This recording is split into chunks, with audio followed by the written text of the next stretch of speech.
I'm Karen. I'm a proud first-generation Chinese Canadian. I'm Grant, second-generation Chinese Canadian. My name is Giselle, and I'm a first-generation Filipino Canadian. Chances are you have likely heard these stereotypes. Asians are smart, we all play piano, we are great at badminton, good at math, and the women are exotic. As Asian women, we're seen as demure, subservient, quiet, not really leadership style.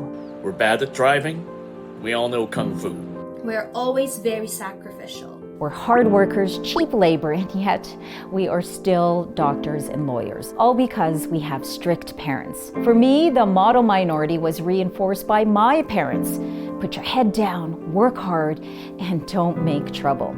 And for a long time, I listened. My name is Serena Ma. I'm a public relations and communications consultant, a former television journalist, and I'm so much more.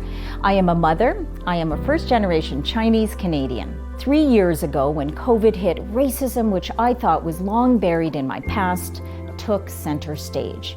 My 10-year-old son was spat on at a skateboard park and called a chink. Then Teresa Wu Pa, a prominent Asian leader, called me. She wanted to create a national support network for Asians targeted because of the pandemic. The numbers were high. In Vancouver, violence against Asians increased by 700%. In Calgary and other centers, we heard from people afraid to go to the grocery store. And then 8 women in Atlanta were murdered. 6 were Asian. My son asked me, "Are we safe, Mom?" And he followed up with, "Are you safe?" Well, that hit home. I am the daughter of immigrant parents. My grandfather paid a head tax to be here. He helped build Canada's railroad and paid next to nothing in a dangerous job, and like many others, that hefty head tax separated him from his family. The racist law restricted passage to Canada. And it has become the center of historical othering, where we are seen as perpetual foreigners and the model minority. My dad came later to Canada, and my mom a little bit later after that. They had an arranged marriage. Grandpa squirreled away a bit of cash, and they settled on a northern First Nation, Fort Chipewyan. We served cheeseburgers and chicken fried rice. I struggled with not belonging. We were 2 Chinese families in town, and my uncle the other. We didn't fit in. We worked hard every holiday, Thanksgiving, and never closed, not even on Christmas Day. As soon as I could count, I worked the cash register.